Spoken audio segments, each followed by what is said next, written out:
Muy buenos días tengan todos ustedes. El día de hoy es sábado 25 de septiembre del año 2021. Nos encontramos en nuestra tercera y última sesión de neurociencias para el aprendizaje, que es parte del proceso de formación doctoral que ustedes están llevando en SENAI. Y bueno, debo decir que las tareas que me enviaron fueron excelentes. Me siento, pues, no solamente orgulloso de ustedes, aunque es un orgullo ajeno, ¿verdad? Pero me siento además privilegiado, esa es la verdad. Lo decía desde la ocasión anterior, hay tareas que uno la revisa por la obligación y en el caso de ustedes ha sido por el gusto de leerles. Como docente es un privilegio poder tener la oportunidad de interactuar con estudiantes que están haciendo todo su esfuerzo por aprovechar la oportunidad que la vida nos va dando de estudiar. Entonces, el doctor Salvador López lo dice muchas veces, aunque las escuelas están abiertas para todos, los grados académicos no son para todos, porque requieren esfuerzo. Esa es la verdad. O sea, la gente dice, está muy pesado. No, pues es un grado doctoral. Y yo creo que actualmente incluso se han facilitado muchísimo.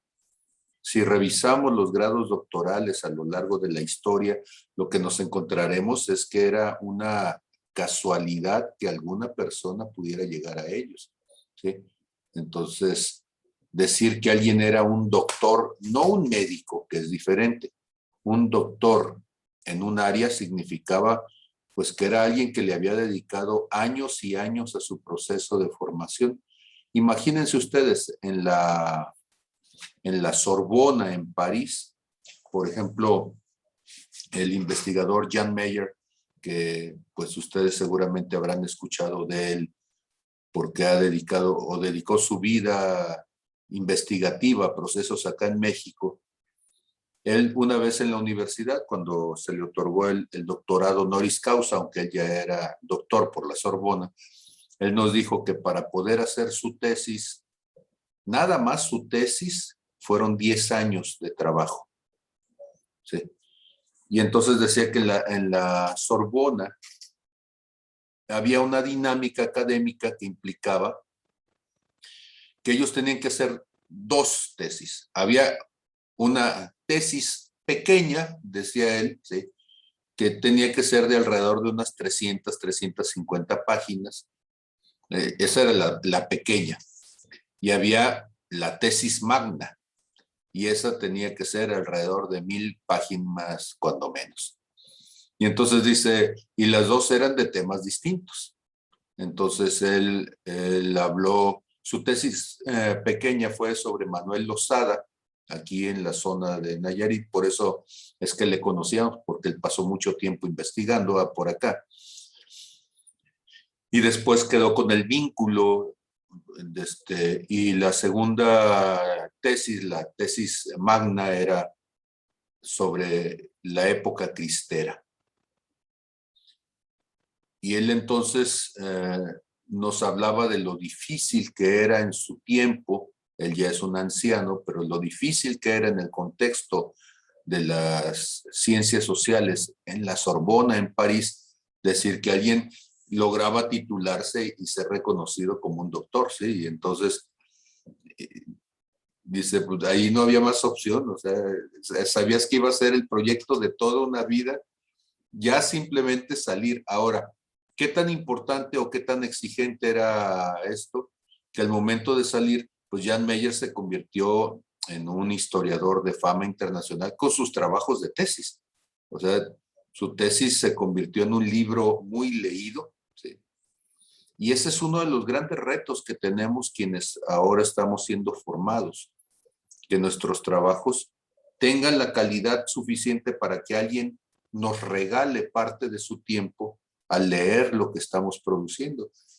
Y ustedes van muy bien, ¿sí? Ya puedo decir que leer sus tareas no es una pérdida de tiempo, es un proceso de crecimiento, y que eso es algo que cualquier lector agradece, cuando el que escribe te transforma en lo que lees. Entonces, les agradezco mucho.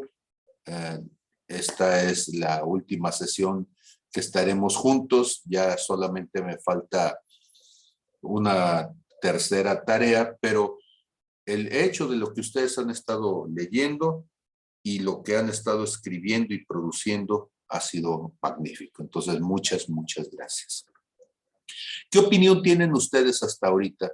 Yo sé que ya lo dejaron escrito en estas dos etapas, pero ¿cómo ha cambiado su perspectiva? Porque yo leí la tarea, pero pues el maestro Juan Ismael no sabe de la tarea de la maestra Fabiola y viceversa. Entonces, de alguna manera así muy puntual, ¿qué nos podrían decir acerca de lo que ha sido este proceso de acercamiento a las neurociencias? Bueno, a mí en lo particular, maestro, me quedó más claro los conceptos.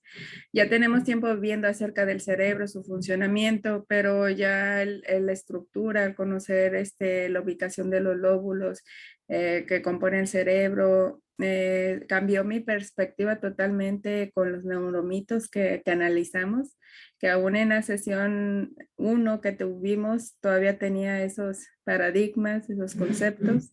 Y en la sesión pasada, pues, lo analizamos con usted y esa parte, pues, me clarificó, impactó no solamente en mí, el neuromito del funcionamiento de los hemisferios izquierdo y derecho. De hecho, al compartirle mi experiencia y las diapositivas que realicé a mi hijo, que le comentaba que él estudió odontología muy relacionada a la ciencia de la salud, pues dice que aún trabajos que han hecho maestros en ese nivel ya de universidad, todavía le ponían a hacer, a ver, ¿de qué hemisferio eres? ¿Izquierdo o derecho? Entonces, esa parte dice, entonces, ¿por qué los maestros me siguen diciendo esto?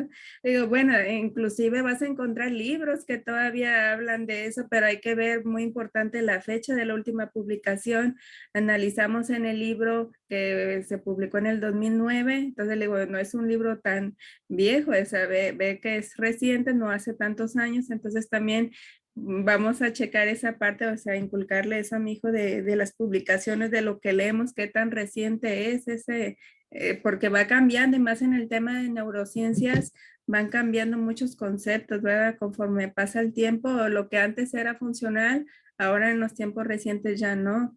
Entonces esa parte también le impactó las frases que anoté en mi escrito, en mi diario, y que le digo, bueno, forma parte del actuar y reflexiones, y se le quedó la de Confucio, que dice, escucho y olvido, veo y recuerdo, y hago y entiendo. Esas partes dicen, no, pues hablamos del aprendizaje activo y le expliqué esa parte. También la frase de Benjamin Franklin de dímelo y lo olvidaré, enséñame y lo recordaré, y involúcrame y lo aprenderé. Entonces, todas esas dos frases, le digo, pues debe de formar parte también de tu actuar, de tu filosofía.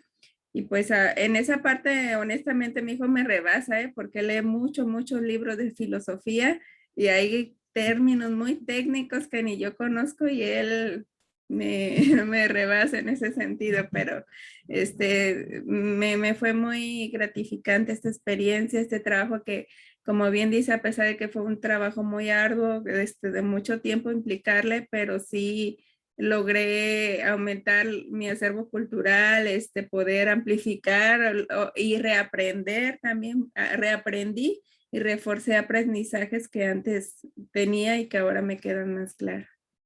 Muchas gracias, maestra Fabiola. Maestro Juan Ismael. Pues igual manera, maestro, conceptos nuevos para mí. Igual ahí puse algunos conceptos de plasticidad y toda esa información.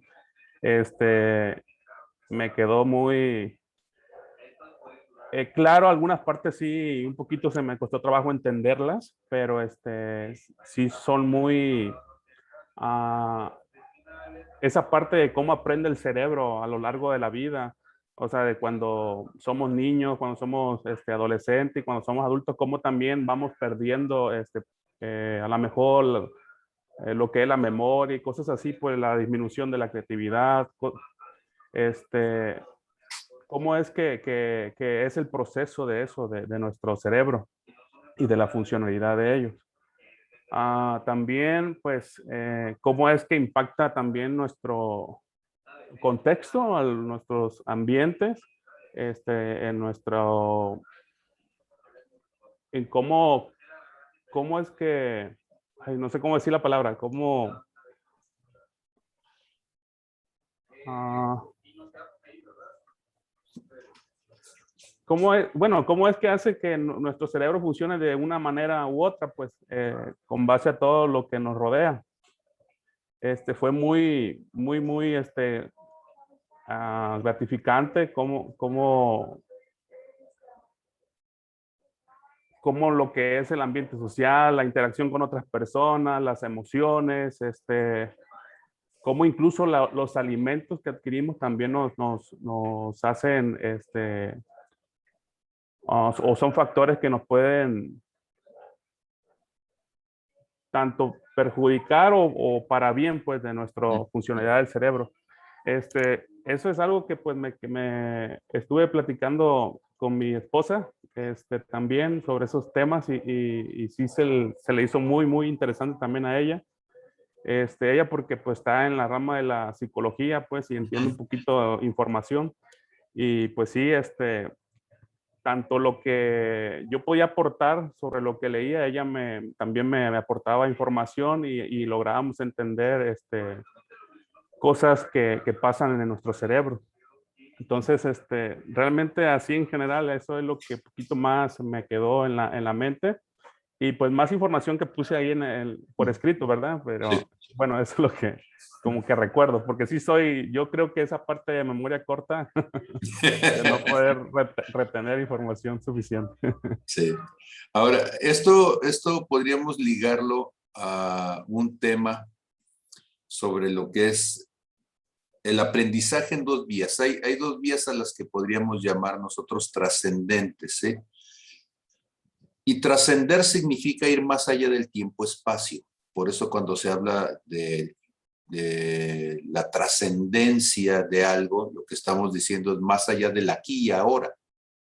Y el aquí y ahora entonces nos puede llevar al pasado o nos puede llevar al futuro. Entonces tenemos un aprendizaje que es dependiente. ¿De qué depende el aprendizaje dependiente?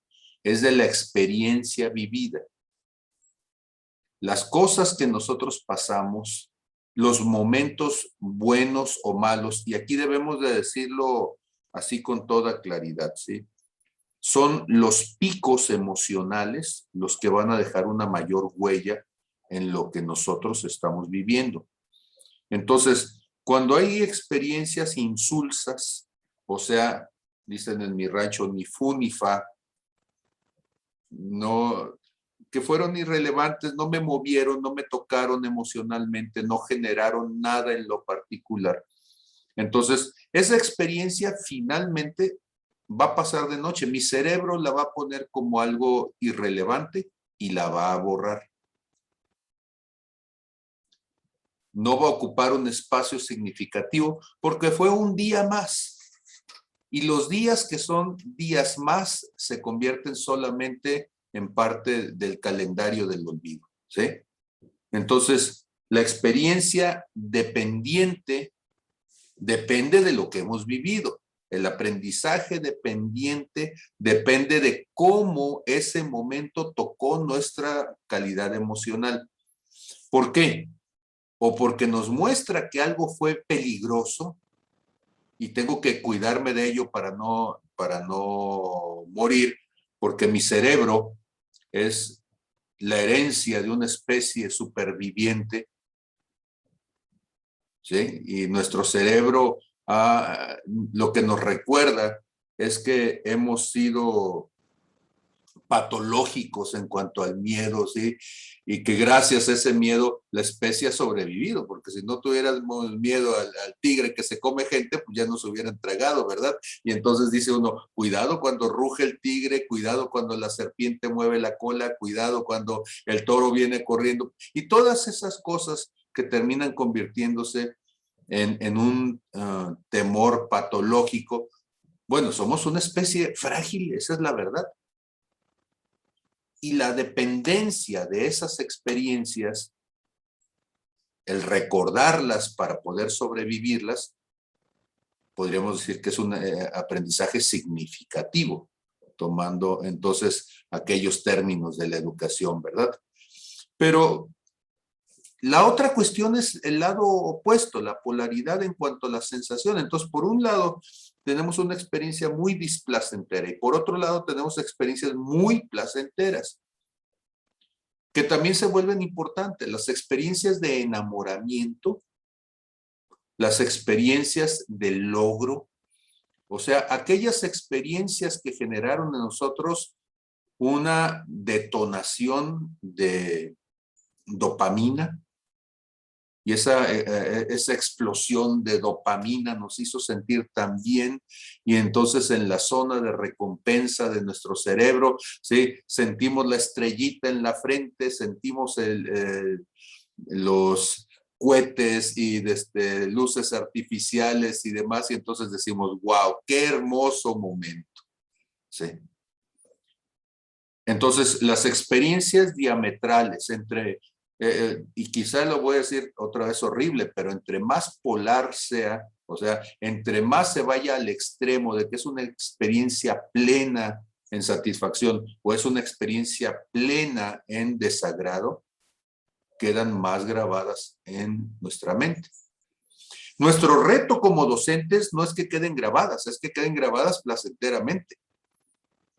Porque la letra con sangre entra, eso dejaba muy, muy claras cosas grabadas, sí, pero después tenías el problema de que la persona ya no quería estudiar porque todo lo que significaba aprendizaje era doloroso. Y entonces, ¿cómo volver el aprendizaje placentero? Pues tenemos que buscar entonces experiencias que terminen siendo agradables. Muy bien, esa es la primera fase. Entonces dijimos que era un aprendizaje dependiente, y dependiente significa que está ligado a la experiencia que viví. Pero hay un segundo aprendizaje que está ligado con aspectos de proactividad, con aspectos proyectivos. Y entonces es el aprendizaje que podríamos llamar expectante. ¿Sí? Y esa expectación, entonces, una vez más, es trascendente, pero ahora ya no es al pasado, ahora es la expectación hacia el futuro. Y ese aprendizaje expectante, entonces, nos habla de cómo me tengo que preparar, cómo tengo que desarrollarme, cómo tengo que tener una visión distinta de la vida para poder superar entonces los retos que el entorno me está mostrando ahora o que yo preveo que podría tener el día de mañana. Y ese aprendizaje es un aprendizaje que es muy humano.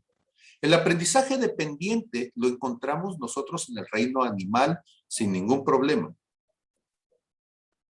¿Cómo es eso? Sí, pues o sea, podemos ver en los animales las experiencias que han tenido, y si un animal ha sido violentado, aún cuando no le esté haciendo a alguien algo, el simple hecho de tener un gesto, caso típico, perro de rancho, que le han tirado tantas piedras que cuando alguien nada más se agacha al suelo, ya el perro ya sale corriendo, aullando, ¿sí? Entonces ese es un aprendizaje dependiente.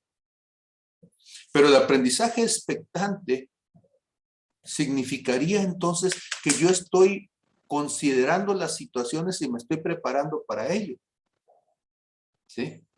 Aprendizaje expectante es que todavía falta una semana para el cumpleaños y ya me estoy saboreando para el pastel, ¿sí? Porque yo ya estoy pensando que lo va a haber, ¿sí?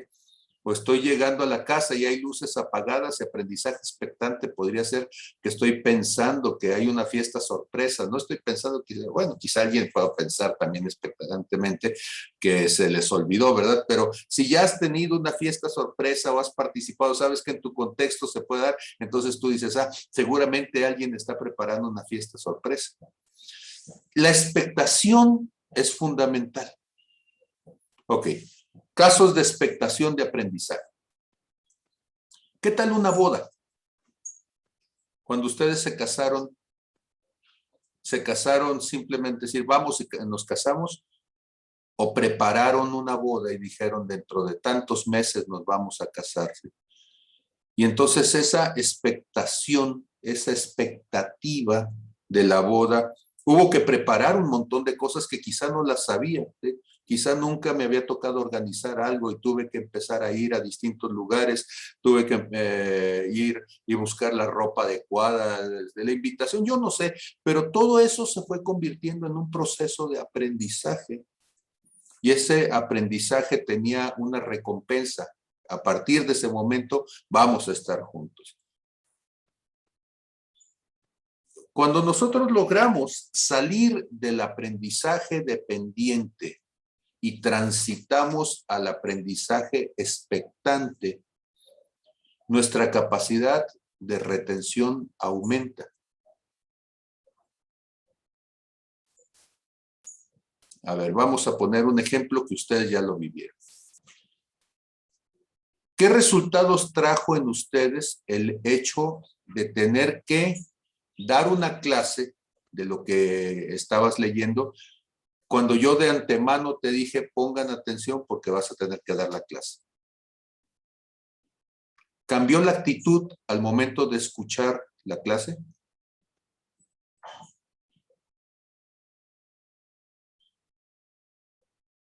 Si tú le dices a tus hijos, mira, escucha bien esto porque te lo voy a preguntar, ¿cambia su modo de escucha? Sí, maestro. Sí, pues pone más atención a lo que está uno mencionando, porque sabe que se está preparando para las preguntas. Ajá. Y entonces cuando dicen, es que las estrategias de neurociencia son difíciles, no, simplemente necesitamos entender cómo funciona el cerebro. Entonces, si yo a tu cerebro le digo, esto te lo voy a preguntar, entonces el cerebro dice, aguas, ahí viene la expectación, ¿sí? Y no quiero verme mal, no quiero que me llamen la atención, y entonces me pongo atento y estoy escuchando lo que me van a decir porque me lo van a preguntar. Pero si mi cerebro sabe que no es irrelevante, le voy a hablar una hora y me da lo mismo si lo escucho o no lo escucho, pues el otro dice, no hay ningún esfuerzo, no tengo por qué, ¿sí? Entonces, hay un avance en la teoría educativa cuando nosotros de antemano le hacemos saber a nuestros estudiantes cuáles son los objetivos de aprendizaje. Le damos una rúbrica y le decimos, esto es lo que te voy a evaluar. Aquí está, si haces esto vas a reprobar, si haces esto sacas 6, si haces esto sacas 7, 8, 9, 10. Entonces tú me dirás qué quieres sacar, ¿sí? ¿Quieres sacar la máxima calificación? Esto es lo que te voy a preguntar. Esto es lo que tendrías que saber. Ya no hay trampa, ¿sí? No es un misterio. Y entonces ya hay un aprendizaje expectante. Ya sé cuál es el estándar que tengo que alcanzar. Y puedo hacerlo. Esa es una estrategia de neurociencias. Parece tan simple, ¿no? Estamos yéndonos precisamente a uno de los fundamentos, el tipo de aprendizaje. Otro tema que ustedes estuvieron leyendo por ahí tenía que ver entonces con las etapas críticas. Pues es que si no aprendiste a tocar el violín a los 4 años, ya nunca vas a tocar el violín. Bueno, no digamos críticas. ¿Cómo diríamos, maestra Fabiola? En lugar de decir que es una etapa crítica. Es un periodo sensible. Es el momento óptimo para el aprendizaje. Entonces hay un periodo sensible, pero ¿cuáles son los periodos sensibles? Pues son los periodos que se consideran los adecuados o óptimos para el aprendizaje, que según el libro dice las primeras etapas de la vida, pero pues eso rompe con el neuromito que decían de los periodos críticos, porque dice siempre estamos aprendiendo toda la vida. Sin embargo, con el paso de los años no es que no lo podamos aprender, sí, pero va a costar un poquito mayor esfuerzo y conexiones neuronales. Ahora, es cierto que hay un periodo donde podemos optimizar nuestro aprendizaje porque nuestro cerebro se está estructurando fisiológicamente. Esto es, estamos generando redes neuronales que facilitarán de alguna manera el aprendizaje. Eso es verdad. Pero tenemos que poner un segundo elemento que no se dice tanto, o que cuando menos desde la fisiología no se considera tanto, pero desde la parte del comportamiento es fundamental, y es el elemento de la motivación. Entonces, un periodo sensible se potencializa si existe la motivación. Porque aun cuando una persona haya pasado ya su proceso de mayor potencial fisiológico, porque podía hacerlo a los 4 o 5 años y no lo hizo, y se fue de mojado hasta los 20. Debería haber aprendido el inglés muy joven, ¿sí? Siendo un niño, pero se fue de mojado después. Y ahora tiene una motivación, y es que si no habla inglés, no consigue trabajo. Si habla inglés y lo habla bien, él puede acceder entonces a una mejor posición, porque en lugar de ser obrero del más bajo nivel, ahora puede convertirse en supervisor de los demás que están trabajando, se puede convertir en contratista de otros obreros, ¿sí? Y entonces entre mejor hable el inglés, más fácil le va a ser interactuar con el gringo que lo puede contratar. ¿Conocen gente que aprendió inglés, ¿sí? Ya después de los 20 años y que lo habla muy bien? Y le preguntas, ¿cómo lo hiciste? Y dice, pues la necesidad, ¿sí? Me convenía aprenderlo. Entonces, ¿de dónde estoy sacando yo el ejemplo? De la gente que conozco, que son de poblaciones rurales de aquí del estado, ¿sí? Que se fueron a vivir a los Estados Unidos y que desarrollaron esa capacidad de lenguaje forzados por la necesidad. Aquí quizás no fueron muy buenos en la escuela y durante años no salían de Pepe y Savoy, pero llegando allá pues se dieron cuenta de que si no aprendían, iban a ganar menos, iban a sufrir más, iban a tener menos oportunidades. Entonces, una vez más, el aprendizaje por expectación, la expectativa de un mejor nivel, genera en nuestro cerebro, obliga a nuestro cerebro a crear redes neuronales, porque tiene que ver con la supervivencia. Entonces, la motivación es un aspecto fundamental para poder llevarlo a cabo. Muy bien, vamos a revisar entonces dos videos, luego voy a presentar una serie de diapositivas y vamos a revisar otros videos. El día de hoy, nuestro autor de cabecera en esta etapa va a ser un médico neurólogo argentino que se llama Néstor Breithaupt. Y vamos a hablar entonces de neuroaprendizaje y después vamos a hablar de neuroplasticidad. Ustedes ya han leído algo acerca de eso y entonces comparto a Néstor Breithaupt con neuroaprendizaje.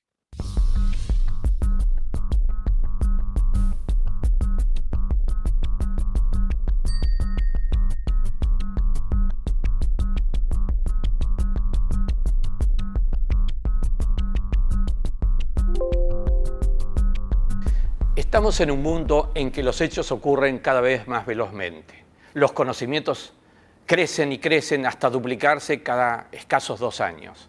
El futuro, el próximo futuro, tendrá duplicación de estos conocimientos en meses. Cuando hablamos de neuroaprendizaje, estamos diciendo de una respuesta más eficiente ante esta realidad. Hasta ayer, en nuestros colegios, en nuestras universidades, lo que enseñábamos era nuestro libro, nuestra clase, para que fuera repetido en un examen como demostración de que se había internalizado ese conocimiento y que el futuro le permitiría a ese estudiante replicar ese conocimiento aplicado a organizaciones y empresas. Hoy ya esto no es factible, no es posible. Al duplicarse tan rápidamente el conocimiento, cuando una persona termina, cuando un estudiante acaba su carrera, en realidad los conocimientos de sus primeras asignaturas al menos se han hecho obsoletos. ¿Y cuál es la solución ante esto? La solución tiene que ver con un hecho importante. Lo que interesa no es cantidad de información, sino cuánto incido en el cerebro de las personas que estudian, de las personas que están en proceso de aprendizaje y de las personas que están también trabajando, cuánto incido en su cerebro para que adquieran capacidades de responder a aquellas preguntas que no sé hoy cuáles serán porque son preguntas de mañana.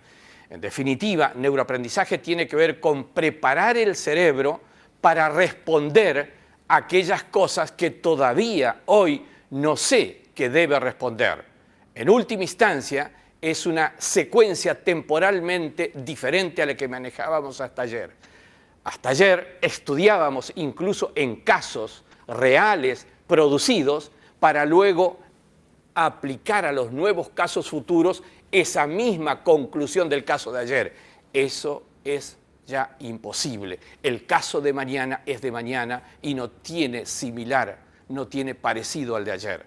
Consecuentemente, los procesos de entrenamiento neuronal derivados de los procesos nuevos de aprendizaje que tienen que ver con estimulación neuronal, generando cada vez más redes neurales que permitan tener más cantidad de soluciones y respuestas en el futuro. En última instancia, de lo que estamos hablando es de una nueva generación, de una nueva realidad en materia de educación y de aprendizaje, aquella que tiene que ver con el formar cerebros para nuevas respuestas del futuro que se nos viene.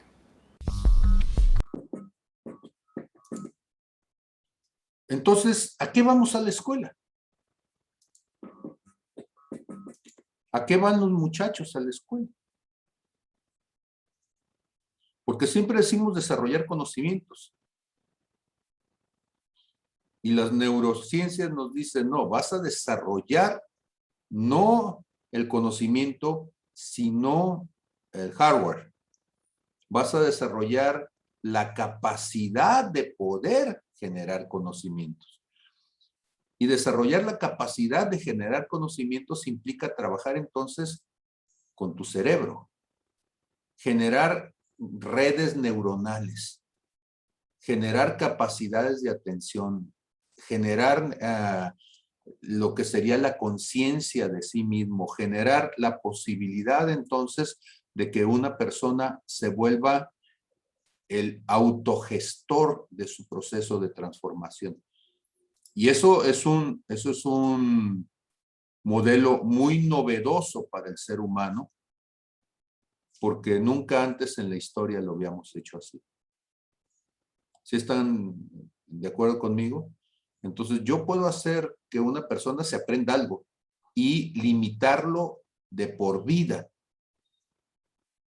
porque nunca lo enseñé a generar entonces las estructuras neuronales para que él pueda enfrentar los retos que se presenten independientemente de que si los vio o no en la escuela.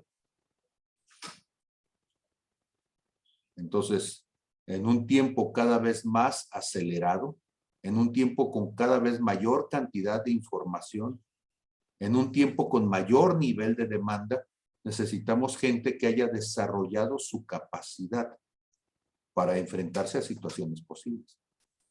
Ok. Esto que estamos diciendo parece muy nuevo. No, realmente es lo que han hecho las artes marciales desde hace cientos de años, ¿sí? Miles de años. Porque cuando en las artes marciales alguien aprende a hacer una serie de movimientos, las famosas katas, ¿sí? Y ellos están aprendiendo entonces a moverse y hacen movimientos que parecen repetitivos, rutinarios. Lo que están haciéndoles es generar una memoria muscular para que esos movimientos salgan rápidamente, inclusive sin pensar. Ok, el caso más sonado últimamente, pues es este momento del pesaje, no, creo que no era el pesaje, era más bien la presentación de la pelea, eso era, entre el Canelo y no sé quién iba a ser el peleador. ¿Sí? Y entonces ellos están vestidos pues de gala, en traje formal, ¿sí? Y no sé si se acuerdan, pero el contrincante le tira al Canelo un golpe y el Canelo reacciona automáticamente. O sea, esto es, tanto ha entrenado que hay una memoria muscular y en el momento en que ve que el golpe se acerca, inconscientemente se hace a un lado, ¿sí? Y responde, porque finalmente para eso ha sido entrenado. Y entonces evita el golpe y le pega al otro. Ya después, ¿por qué le pegas? Pues porque reaccioné, simplemente me tiró el golpe. Y desde como peleador, pues eso es lo que uno hace todo el tiempo, ¿sí? Te están tirando, te estás evadiendo y estás respondiendo aprovechando la oportunidad y es instintivo. Ah, entonces, ¿de qué se trata esto? Esto se trata de que el aprendizaje sea instintivo. Mi capacidad de enfrentar una situación sea instintiva. Instintivo significa que lo he hecho tantas veces que ahora, de ser algo que estaba regulado por el sistema parasimpático, lo mando al sistema simpático, ¿sí? Ni siquiera lo pienso, automáticamente lo estoy llevando a cabo. Estoy creando las redes neuronales necesarias y suficientes para que funcione de esa manera. Un comentario de ustedes, ¿qué me dicen de esto?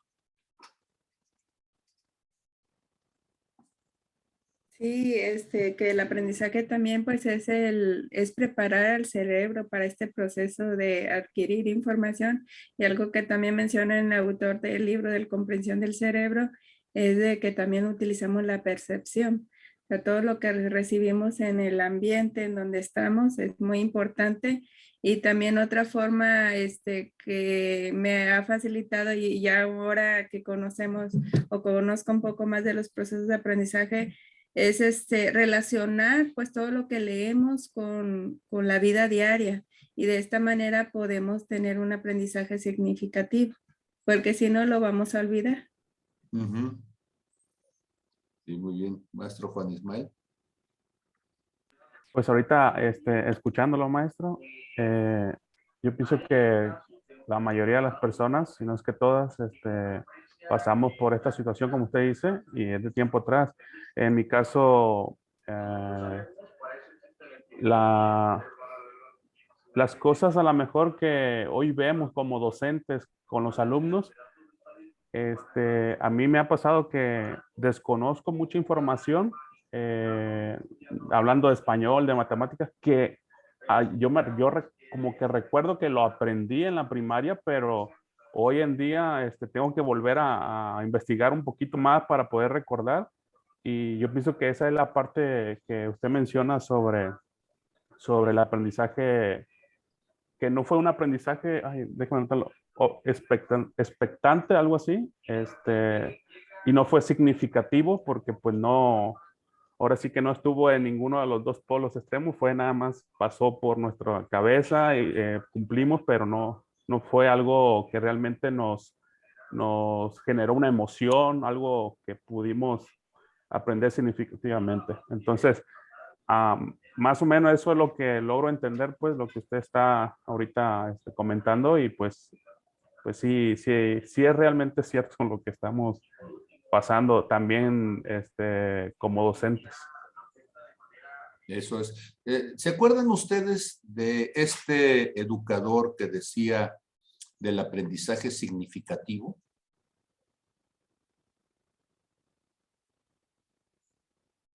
¿Es Ausberg? Ajá, Auswell, sí. Decía que tenemos que ponerle andamios, ¿sí?, al estudiante para que entonces él pueda construir. Y él está tomando entonces la imagen de que la construcción del aprendizaje es como la albañilería.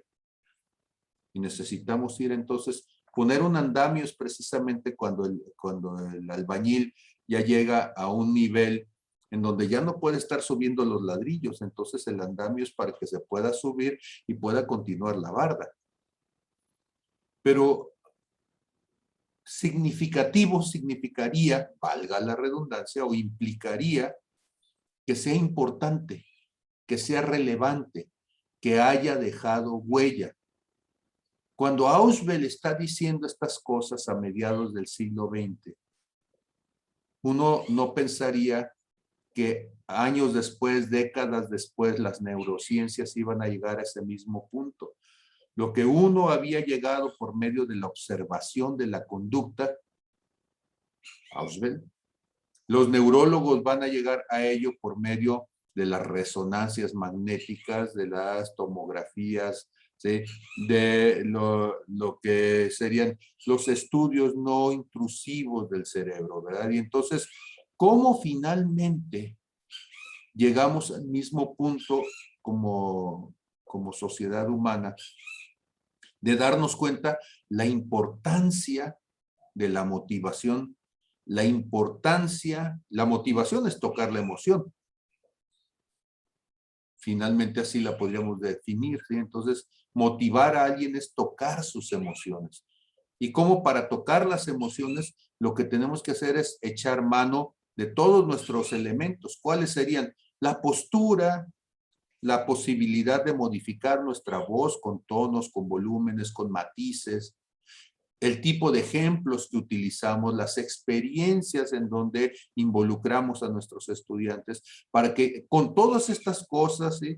Con las cuestiones vivenciales, con las expectativas de ellos, podamos entonces generar momentos puntuales donde sus emociones se ven ligadas a la posibilidad del aprendizaje. Ahora, hay un segundo elemento que es importantísimo y es el elemento de la transformación fisiológica de nuestro cerebro. O sea, cuando estamos hablando de fisiología, estamos hablando de cómo funciona. Y el cambio en las estructuras neuronales cambia, potencializa la función del cerebro.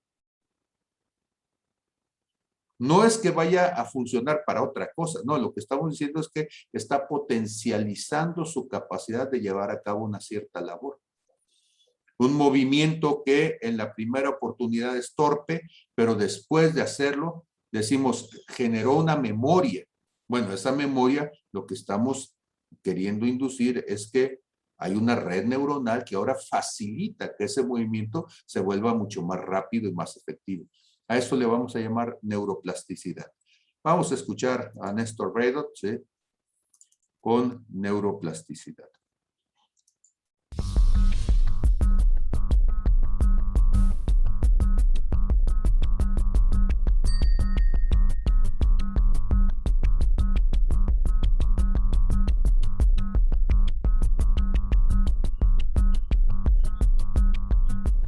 Uno de los descubrimientos más trascendentes de las neurociencias de los últimos años es el hecho de que el cerebro humano es plástico. Más que flexible, plástico. Es decir, cambia, pero no vuelve a su situación anterior y sigue cambiando y evolucionando. La idea es que podemos incidir en nuestra evolución, en la evolución de nuestro cerebro, a partir de acciones que podemos hacer con esto. Y esta es la gran diferencia del ser humano con respecto al resto de los reinos animales, vegetales del mundo actual. La capacidad de autoobservarnos e incidir sobre aquello que observamos, nuestra propia realidad. ¿Qué significa entonces neuroplasticidad? Significa la capacidad de hacer crecer el cerebro y tenerlo mejor preparado tanto para la creatividad como para la toma de decisiones. Y esto implica también otras cosas. Esto es, ¿qué hacemos con lo que nos ocurre? ¿Es un conjunto de hechos que nos pasan? ¿O es aquello que hacemos con lo que nos pasa? Y esto significa empezar a resignificar la experiencia. Y en cuanto al aprendizaje, tal cual hemos analizado en aquel capítulo de neuroaprendizaje, significa cómo orientamos el aprendizaje, hacia dónde lo conducimos y con qué herramientas. Esto es, empezar a trabajar en generar en el individuo mayor cantidad de entramados neurales, generando una plasticidad en la respuesta ante los desafíos. En definitiva, tenemos que pensar que nuestro pensamiento puede ser consciente, pero fundamentalmente metaconsciente. Y todas las cosas que surgen como nuevas, como creativas, como decisiones originales, en definitiva salen del metaconsciente. Si estudiamos todos los grandes inventos de la humanidad, vamos a darnos cuenta que fueron hechos en circunstancias justamente de preeminencia del trabajo metaconsciente. Einstein decía justamente de que descubrió la teoría de la relatividad mientras soñaba que cabalgaba en un rayo de luz. Lo que ocurre es que se produce repentinamente una reconexión, un rearmado del entramado a partir de circunstancias de trabajo sobre ese cerebro. Días y días pensando en dar respuestas a un problema, en momentos en que el consciente no molesta, estado de ensoñación o estado alfa, que entre paréntesis se puede autogenerar, y en ese estado de libertad del metaconsciente aparece plásticamente la nueva respuesta. Es por eso que en los entrenamientos de ejecutivos habitualmente pedimos, en colaboración con su secretaria, que cada hora y media frene su actividad, corte su teléfono y entre en un estado alfa que les permite dar mejor respuesta, más plástica respuesta a los desafíos que tiene en ese momento.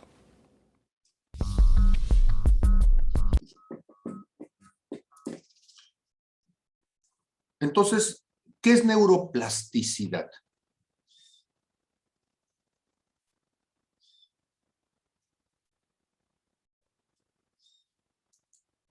Bueno, aquí habla de la plasticidad de la flexibilidad que tiene el cerebro para aprender, y en este caso pues implica los cambios estructurales que se van formando en el cerebro.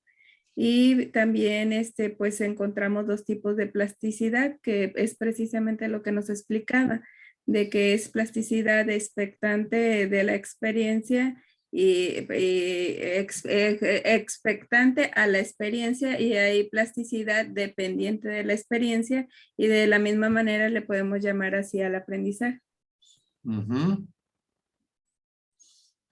Ahora, cuando nosotros hablamos de que hay un cambio, lo que estamos hablando es que hay una transformación en las redes neuronales. No sé si se dieron la oportunidad de haber revisado el asunto del conectoma.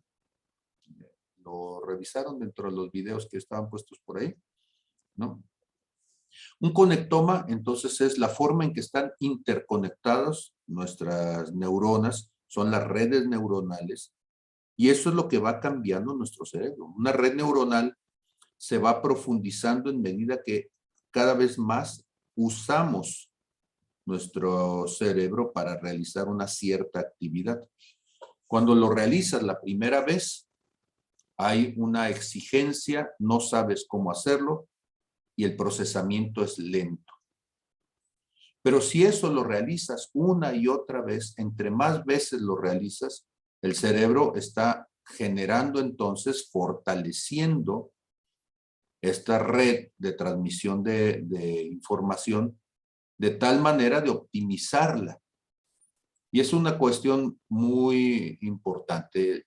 Ok, la manera en que yo podría intentar explicar esto es, supongamos que tenemos un terreno y ese terreno fue arado, fue barbechado, le metieron una rastra, algo, ¿sí? Y entonces toda la superficie está irregular. Y llegan las primeras lluvias. ¿Qué va a suceder con las primeras lluvias? En la primera lluvia va a haber ciertas acumulaciones y seguramente en algunos lugares del terreno, si están a desnivel, comenzará a fluir el agua y tratarán de buscar una manera entonces de, por gravedad, irse a las áreas de menor altura.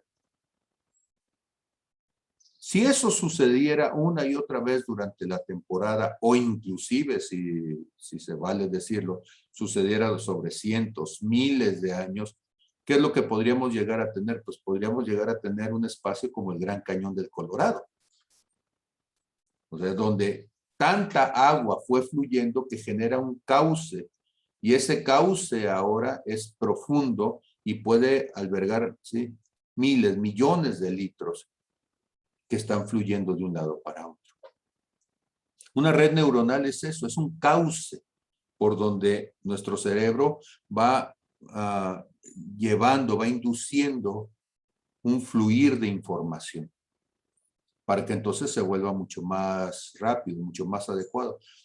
Pero lo más interesante de todo es que esa capacidad la podemos nosotros propiciar. Cuando hablaba entonces Néstor Raylor de un estado de ensoñación alfa en la búsqueda de activar el metaconsciente, ¿alguna vez han escuchado algo sobre eso? He escuchado acerca de la metacognición, que es el proceso que tenemos del propio aprendizaje. Ajá. La metacognición como la reflexión del proceso cognitivo. Entonces, cuando nosotros llevamos a cabo, y ustedes ya lo llevaron, con la ficha de análisis del proceso cognitivo, ¿qué es eso? Es la metacognición. Yo aprendí, pero ¿cómo aprendí? Pues no sé. Bueno, pues a ver, ponte a pensar cómo aprendiste. Y al reflexionar sobre el proceso de aprendizaje, estamos profundizando entonces nosotros en el aprendizaje mismo. ¿Sí? Ahora, por eso es tan importante la filosofía. Porque la filosofía es la metarreflexión de lo que hacemos. O sea, ya no solamente lo hago, sino pienso lo que hago y pienso por qué lo hago. Y pienso en por qué debo de pensar lo que hago. Entonces, esa reflexión continua está generando en nosotros cambios estructurales en nuestro cerebro. La filosofía vuelve inteligente a las personas. ¿Por qué? Porque estás siendo consciente, estás meditando sobre algo hasta sus últimas implicaciones.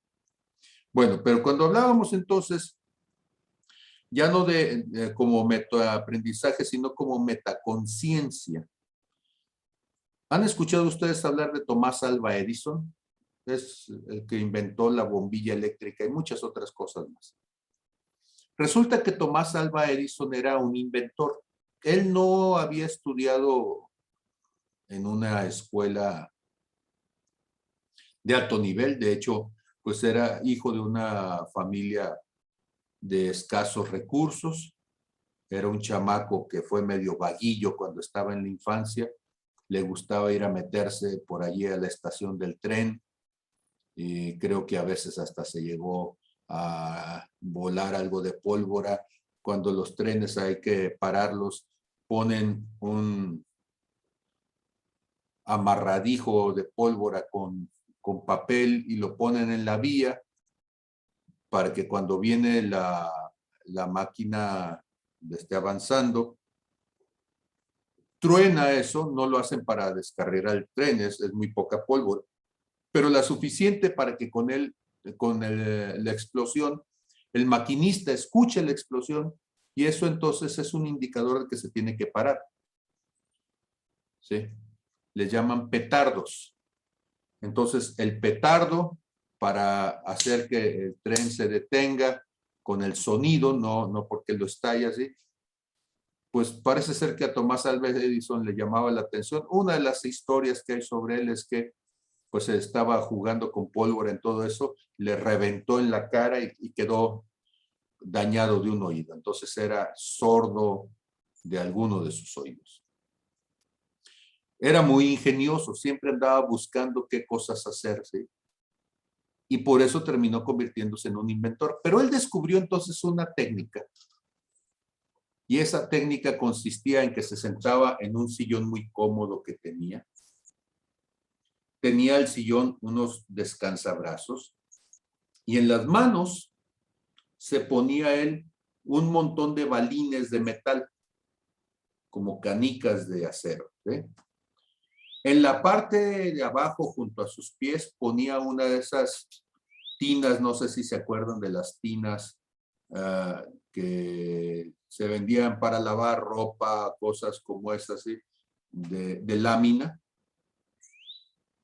Y ponía entonces las tinas de tal manera abajo que teniendo él sus brazos sobre el descansabrazos de la silla con las canicas, cerraba los ojos y se ponía a imaginar el problema que quería resolver. Pero lo que iba a tratar de hacer era llegar al punto de adormecimiento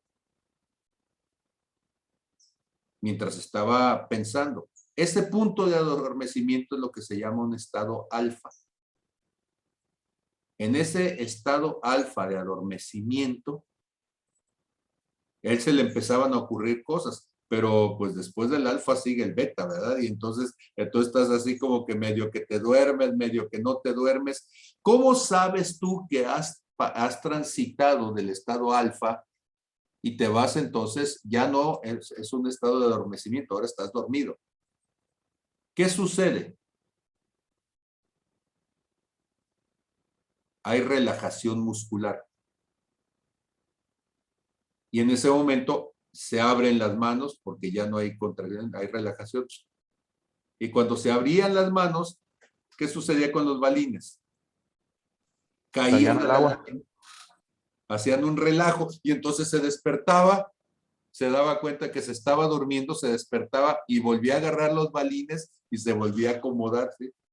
Entonces el asunto era poder mantenerse en ese punto. Fíjense, el inventor que hasta inventó precisamente una forma de obligarse a estar en ese estado alfa de ensoñación, ¿sí?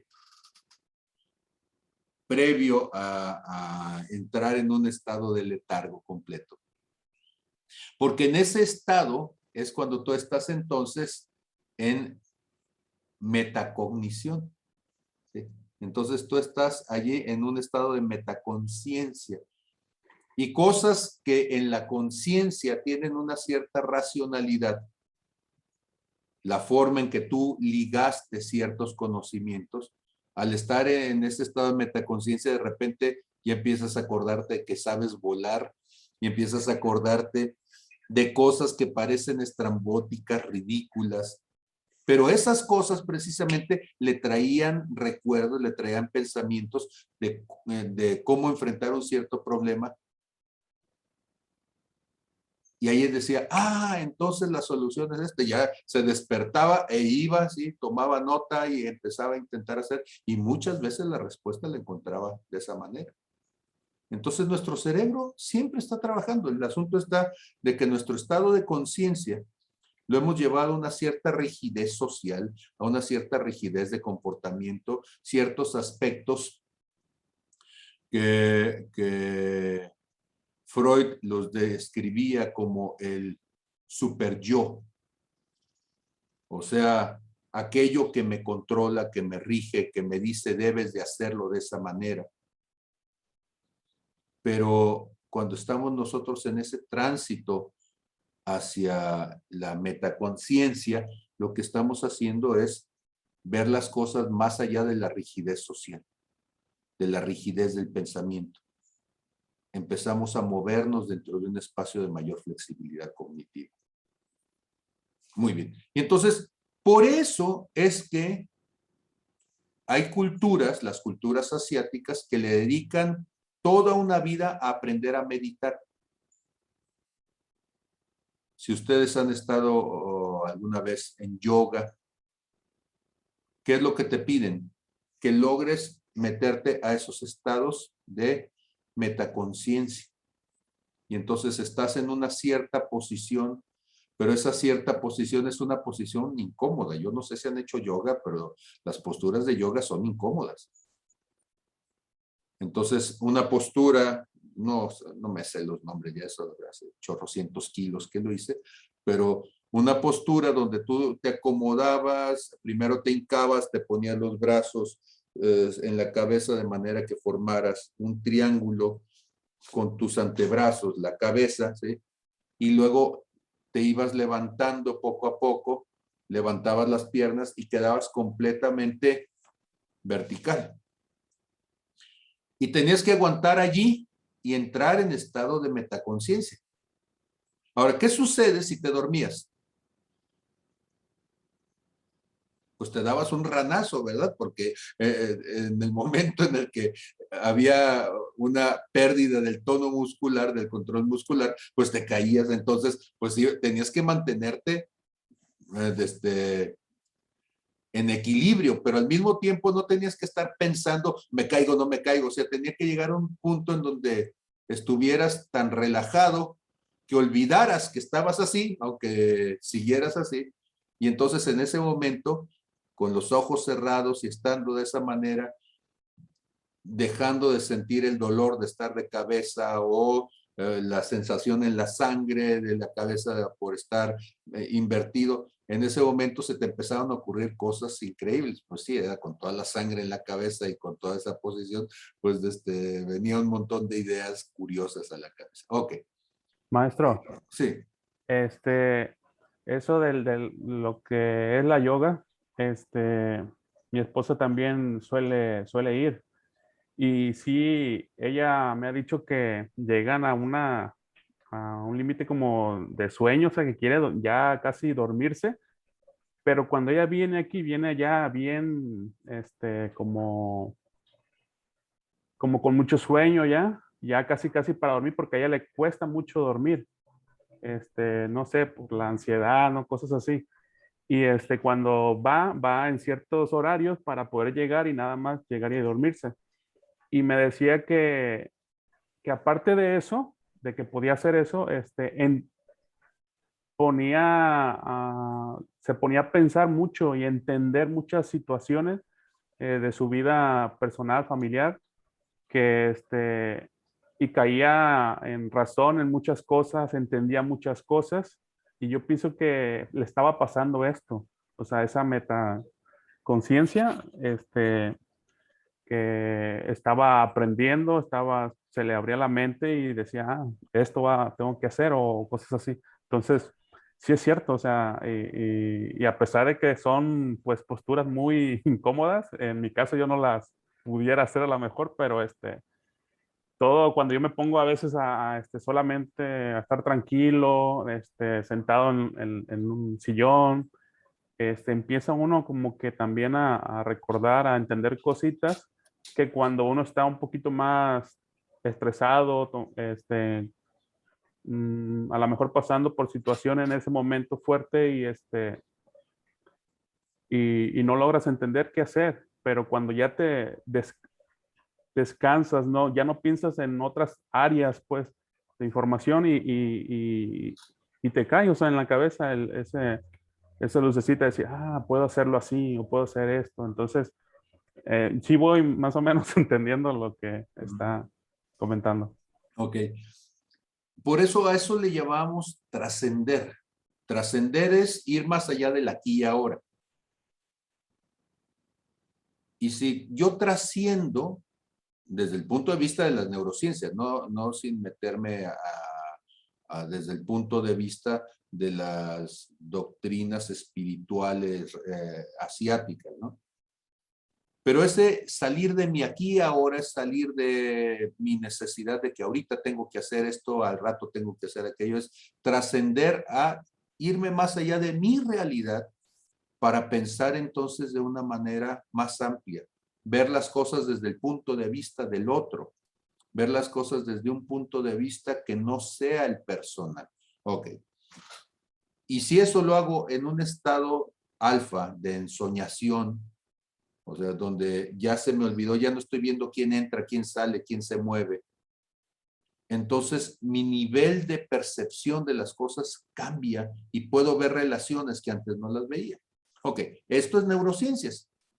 Alguien dirá, esto es yoga. Bueno, pues, ellos lo hicieron por un lado, las neurociencias lo ven por el otro lado y dicen, hemos visto que el cerebro funciona de esta manera. ¿Sí?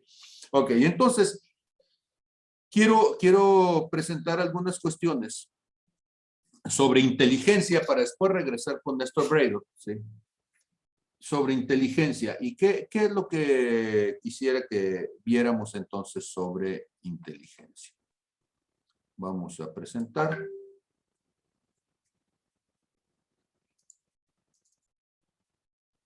Muy bien, entonces, vamos a hablar de Joy Paul Guilford.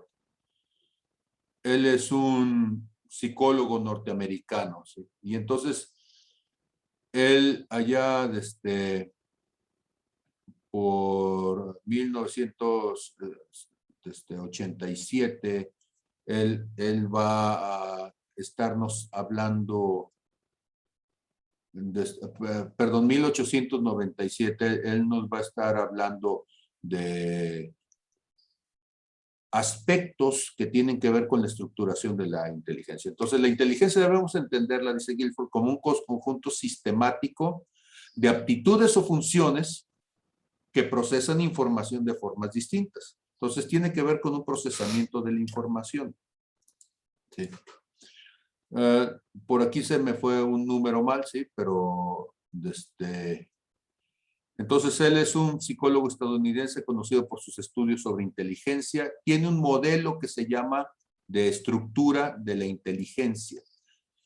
Guilford es uno de los primeros defensores en la idea de que la inteligencia no es un concepto unitario. Si ustedes se acuerdan, Binet, cuando genera el cociente intelectual y con aquello del IQ, pues la ve como una sola cuestión y principalmente Binet se va hacia los aspectos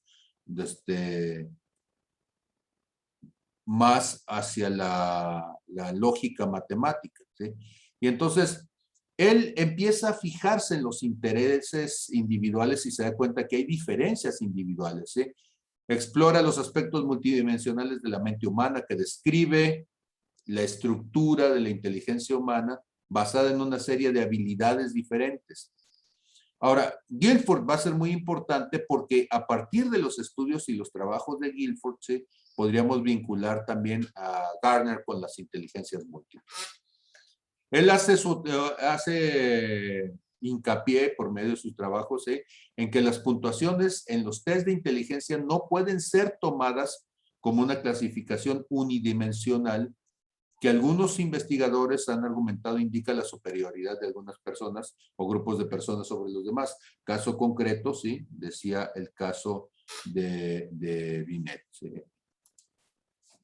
En particular, Guilford demostró que las personas más creativas pueden tener calificaciones más bajas en una prueba de IQ, de Binet, ¿sí?, estándar, debido al enfoque que dan a los problemas, lo que genera un mayor número de soluciones posibles, algunas de las cuales son muy originales. Dice uno, ¿cómo se le ocurrió a este? Bueno, pues precisamente, ¿sí?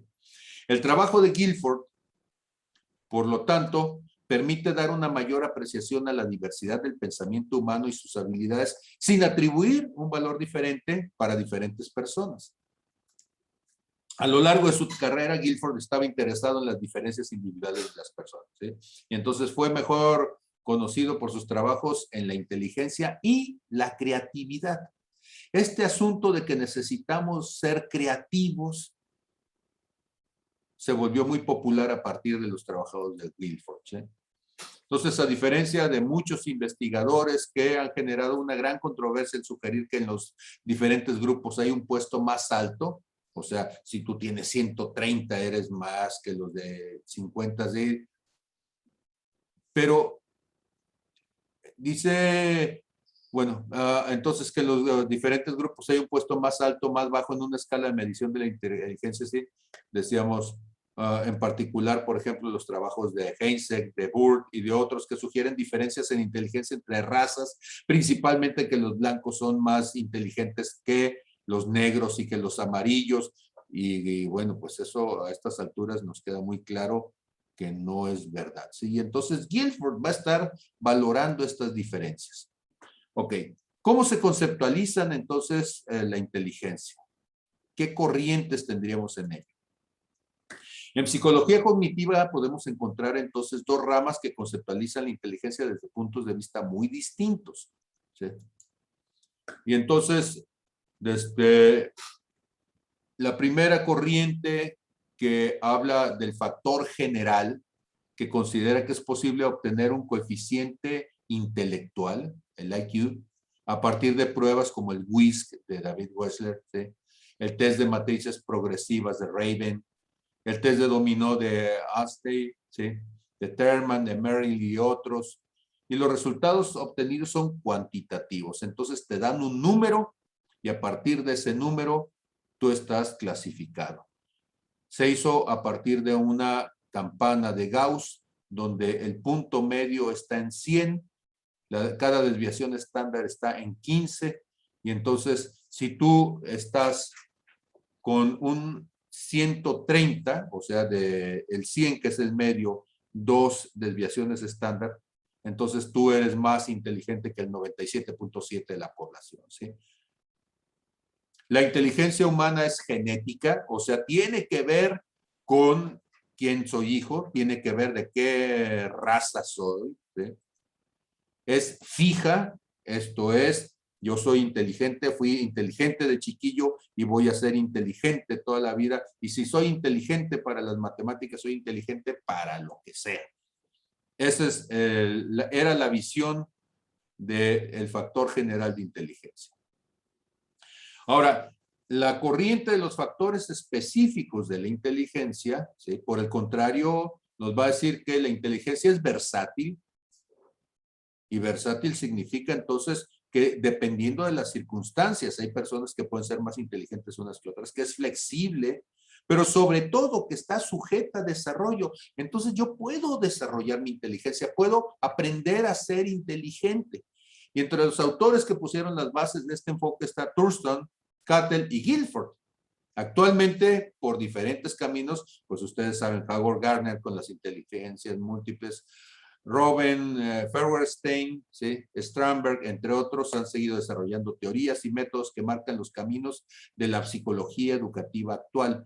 Esta es la línea en donde se ubican los trabajos que actualmente nosotros estaríamos realizando en el campo de la inteligencia educativa. Ok, ¿en qué consiste el modelo de la estructura del intelecto? ¿Sí? Es un cubo. Y por eso aquí en mi presentación les puse un montón de cubitos. Un cubo como el cubo de Rubik, más o menos, ¿sí? Podríamos decirlo. Y entonces es un modelo íntegro que considera tanto a la inteligencia como a la información para poderme definir más el concepto de la habilidad mental, ¿sí? ¿Y qué va a ser la inteligencia? Es el resultado de la combinación de 3 cosas. Un proceso, un producto y un contenido de información. Una vez más, 3 cosas o 3 dimensiones, procesos, productos y contenidos de información. Gracias a este modelo es posible lograr aplicaciones para medir y desarrollar habilidades intelectuales como herramientas fundamentales para el aprendizaje. ¿Sí?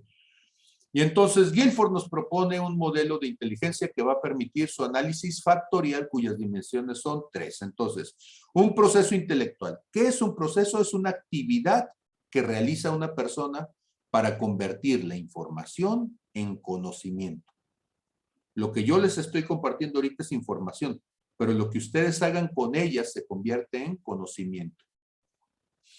La segunda cosa, entonces, es un producto intelectual. Y es la conformación o organización de la información según el orden de complejidad. Eso lo hacen ustedes. Ya no es lo que yo puedo darles, ¿eh? Yo doy información, la persona entonces convierte la información en conocimiento y ese conocimiento tendrá entonces mayor complejidad entre más experiencia tenga la persona, ¿sí? Y contiene cierta información y esa información puede ser visual, puede ser auditiva, puede ser simbólica, semántica, comportamental, y ahorita vamos a ver qué implica eso, ¿sí? Con este sistema taxonómico, Guilford encontró inicialmente 120 aptitudes diferentes en 1977, pero las ampliaron al aumentar una dimensión más a 150 en 1988. Entonces, en esta clasificación no aparecen relaciones jerárquicas entre los elementos, lo cual no quiere decir que no existan. Pero entonces se está visualizando más como una propuesta sistémica. El modelo de la estructura del intelecto, ¿sí? Entonces tenemos los 3 elementos que comentábamos. Tenemos, ¿sí?, productos, tenemos operaciones y tenemos contenidos.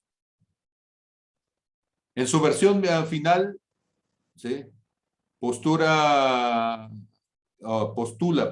que la inteligencia está constituida por 150 capacidades o aptitudes independientes, cada una caracterizada por la intersección entre operaciones mentales, contenidas y productos. Ok, ¿cómo sería entonces esa estructura? Dijimos que es un modelo morfológico, porque tiene que ver con la forma, ¿sí? Y ahora no es un cubo en el sentido estricto. ¿Por qué? Porque tiene un lado, primero era de 5 por 5 por 5 y después le agregaron un elemento más y es 5 por 5 por 6. 5 por 6, 30 por 5, 150. Cada cubito representa entonces, de esos 150 cubitos, cada uno va a representar la intersección entre una operación, un contenido y un producto. Las operaciones. ¿Qué tipo de operaciones se tienen? Son procesos intelectuales y tienen que ver con la valoración de algo. Entonces, cuando yo les decía a ustedes, ¿sí?, acomódalo de lo más fácil a lo más difícil. Eso es una valoración. Cuando decía, ¿qué es lo más importante? ¿Qué es lo más relevante? ¿Qué es lo más complicado? Todo eso es una valoración. Una producción convergente, una producción divergente, retención de memoria, registro de memoria y cognición. Entonces, con eso estamos teniendo los 5 elementos: producción convergente y divergente, ¿sí? Estamos hablando de cómo utilizo el método analítico o el método sintético. Esto es, a partir de un caso particular, me disperso, ¿sí?, a casos distintos, o cuando es deductivo, es de casos distintos, logro llegar a un caso particular. Entonces, esa es una producción convergente o divergente. De una sola cosa se me ocurren muchísimas. Una lluvia de ideas. La retención en la memoria, el registro en la memoria y la cognición, ¿sí? En cuanto a los contenidos con los cuales podemos trabajar, visuales, entonces visuales, auditivos, ¿sí?, simbólicos y semánticos, tiene que ver entonces con el valor que tiene algo y dentro de un cierto contexto. El semántico es en el contexto. Y comportamental, entonces, tiene que ver con el individuo dentro de un cierto entorno, ¿sí? De productos, tenemos unidades, clases, relaciones, sistemas, transformaciones, implicaciones, ¿sí? La teoría necesita un buen rato para meterse en ella e ir valorando cada uno de los casos. Operaciones mentales, la cognición. Cognición, conocer es lo que el individuo conoce o puede descubrir fácilmente a partir de lo que ya sabe. Por eso les preguntaba a ustedes, ¿cuáles son los contenidos, cuáles son los conocimientos que una persona necesita para aprender mejor esto? ¿Se acuerdan que preguntaba eso en la ficha de análisis de proceso cognitivo? Pues esa ficha de análisis de proceso cognitivo lo que nos trata de llevar precisamente es a eso. En cuanto a memoria, la capacidad de almacenar la información. Entonces, ¿cómo recuerdo lo que recuerdo? ¿Cómo lo almaceno? Tiene que ver entonces con los, lo que llamaríamos nosotros anclajes de memoria. Y entonces yo puedo hacer entonces una técnica que se llama mnemotecnia para que las cosas que estoy escuchando no se me olviden, ¿sí? Producción divergente, que es la cantidad y variedad de información producida a partir de una misma fuente. Entonces, de una sola cosa empiezo a generar, ¿sí? Y convergente es la consecuencia de resultados únicos considerados como los mejores de muchas fuentes, llegar entonces a la elección de una. Y la valoración es alcanzar decisiones que estén de acuerdo a un criterio dado, ¿sí? Entonces, ¿qué es lo mejor? ¿Qué es lo más rápido? ¿Qué es lo más óptimo? Eso es valoración. En cuanto a los contenidos, un contenido figural, ¿sí? Es información que se percibe directamente del exterior o bien se recupera de la memoria en forma de imágenes. Esas imágenes son visuales o pueden ser auditivas. ¿Cómo se escucha? ¿Cómo se ve? Y poder identificarlo. En cuanto a semántico, significados, relaciones con símbolos principalmente contenidos en el lenguaje verbal. ¿Qué significa vaya? Vaya puede ser un fruto, como las moras son bayas. Vaya significa el verbo ir. Usted vaya en lugar de yo. ¿Sí? O valla puede ser una separación, una valla de madera para que la gente no pase. Entonces, identificar el contexto, la palabra en el contexto para decir cómo debería ser escrito, eso es semántico. Vamos a cazar. Nos vamos a cazar. ¿Significa que agarramos la escopeta y vamos a ir a matar algo? ¿O significa que vamos a agarrar nuestras cosas porque nos vamos a ir a la fiesta y luego la luna de miel? Simbólico. Es la información que es tratada de forma de signos indicativos que no tienen significado por sí mismos, ¿sí? Es lo que hacemos en matemáticas. A partir de un contenido simbólico, nosotros hablamos de una expresión. Y entonces hablamos, por ejemplo, de la media aritmética, o hablamos de, podría hablar de cálculo diferencial o cálculo integral, una sumatoria, una multiplicatoria, lo que sea. Y lo que estamos haciendo es atribuirle un valor simbólico a algo, y es la capacidad de codificar y decodificar ello.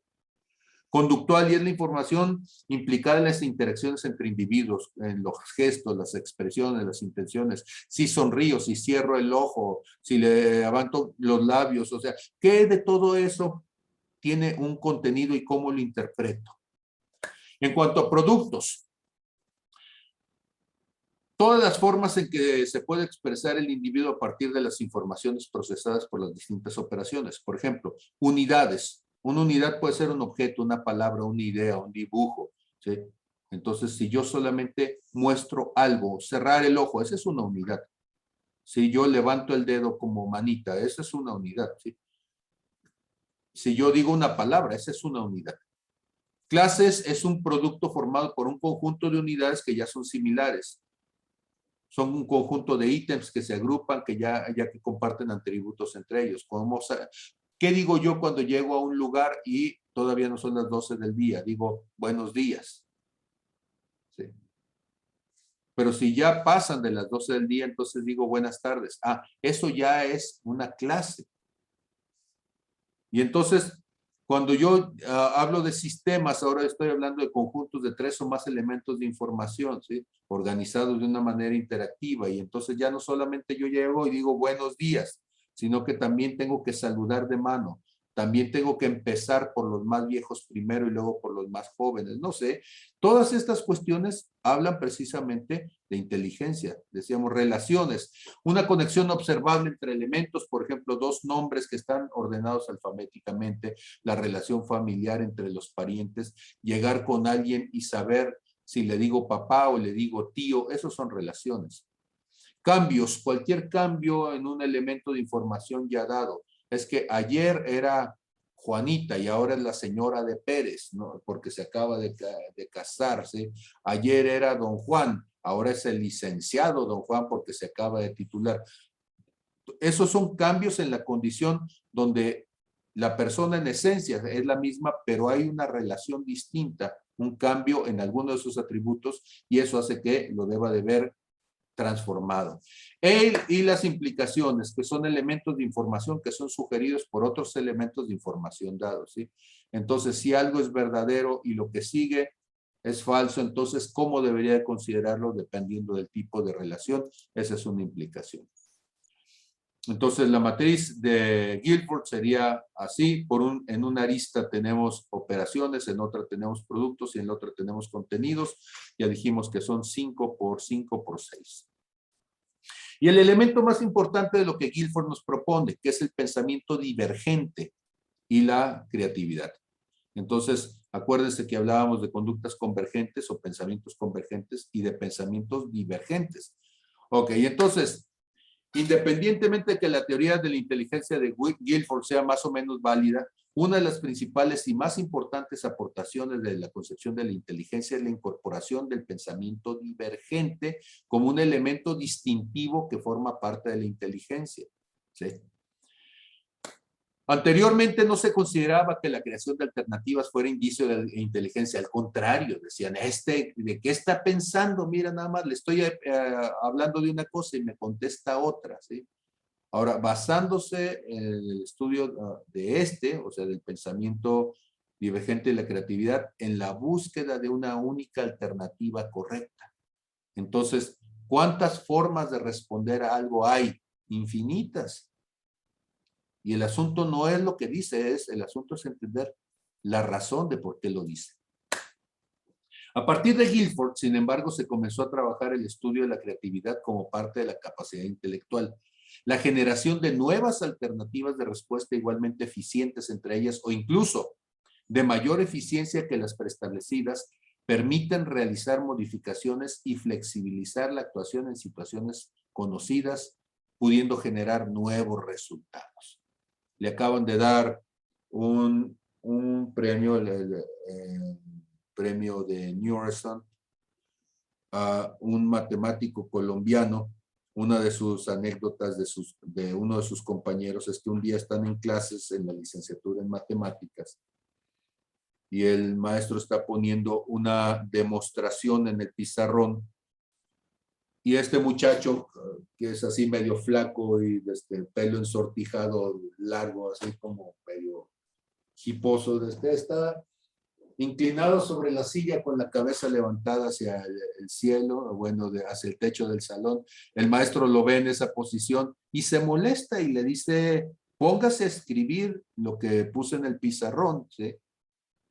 Y él dice, es que tengo un problema con esa demostración que usted puso. Y el maestro dice, pero es que esa la obtuve del libro de Apóstol y esa es la mejor que he podido ver, ¿sí?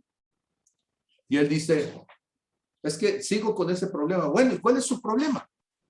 Dice, es que no sé por qué él escribe tan larga cuando se puede escribir solamente en 5 líneas. Y el maestro se molesta y dice, jaja, 5 líneas, levántese usted y en el pedacito que le había sobrado de poner todo eso, ¿sí? Dice, a ver, aquí caben las 5 líneas, escríbalas. Y se levanta el muchacho y escribe las 5 líneas que él está pensando. El maestro primero se está sonriendo y luego se queda pensando en ellas, se le borra la sonrisa, deja de hablar, ¿sí? Como en los 15 minutos dice, ¿saben qué? Vamos a terminar la clase. La próxima semana seguimos. Y la siguiente semana, por alguna rara casualidad, el maestro está enfermo, ¿sí? 2 semanas después, entonces, el maestro llega y dice, le he mandado las 5 líneas que usted escribió a mis colegas en Estados Unidos, a mis colegas en Europa, a mis colegas de aquí de la ciudad, ¿sí? Del país, ¿sí?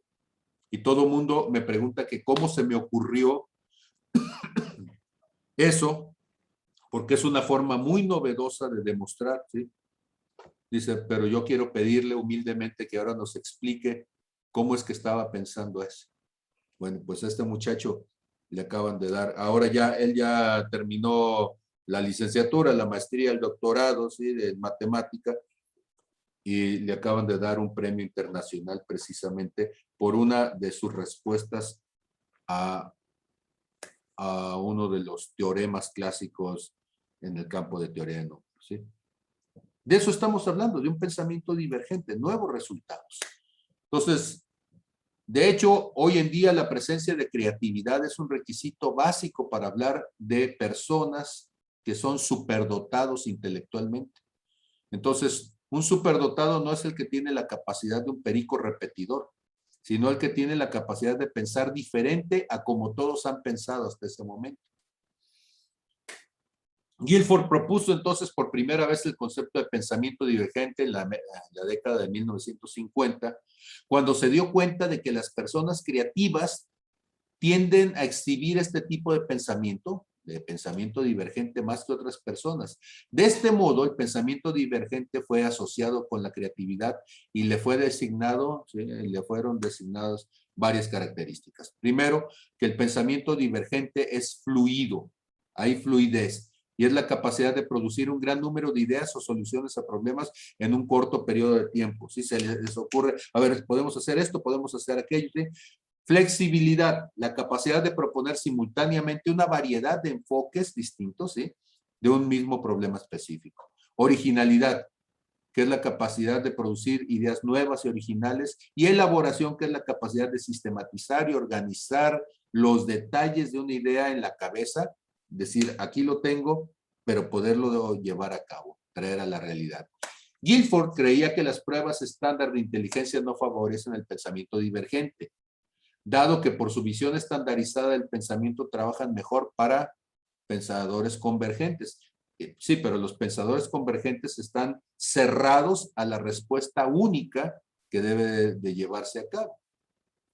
Por eso las pruebas de Olimpiada en matemática, aunque la primera parte pueden ser para que los estudiantes puedan tomar opción múltiple, ¿sí?, en un examen así, pero los reactivos de Olimpiada son divergentes. Te pongo el problema y tú trata de resolverlo como tú puedas, y de repente se encuentra gente muy creativa que dices, ¿cómo se le ocurrió este? ¿Sí? Ok, pensamiento convergente contra divergente. El convergente se rige por patrones, mientras que el divergente rompe estructuras existentes. El convergente busca lo conocido y el divergente se inquieta por cosas nuevas. El convergente excluye nuevas rutas para seguir la rutina. ¿Sí? Así me lo enseñaron, así lo hago. El divergente abre nuevas vías, ¿sí? Lo trata de hacer de una manera diferente. No siempre le va a salir muy bien, ¿sí? Pero la idea es que se atreve a hacerlo de esa forma, ¿sí? El convergente utiliza una secuencia estructurada. A mí me dijeron que es primero la A, luego la B, la C y la D. Y no puedo salir de esa manera. El divergente dice, bueno, podría ser ABCD, o podría ser BCDA, o podría ser ACDB, o podría ser... Y está pensándole, ¿sí? El convergente se mueve con un propósito definido, analítico. El divergente parece que a veces se mueve sin un propósito aparente. Dices, bueno, ¿qué está haciendo? Está perdiendo el tiempo, ¿sí?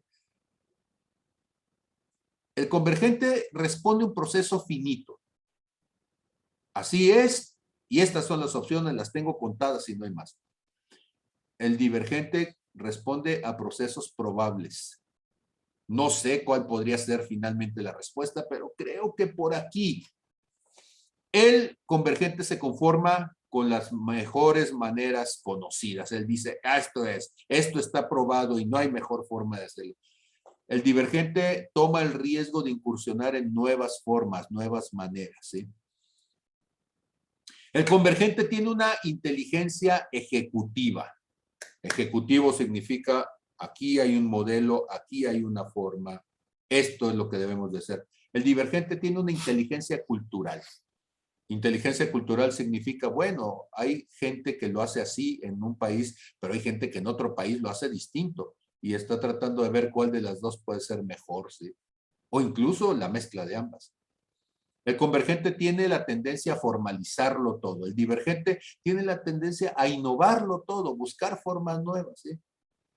El convergente genera estructuras, mientras que el divergente genera dinámicas, formas de hacerlo, ¿sí?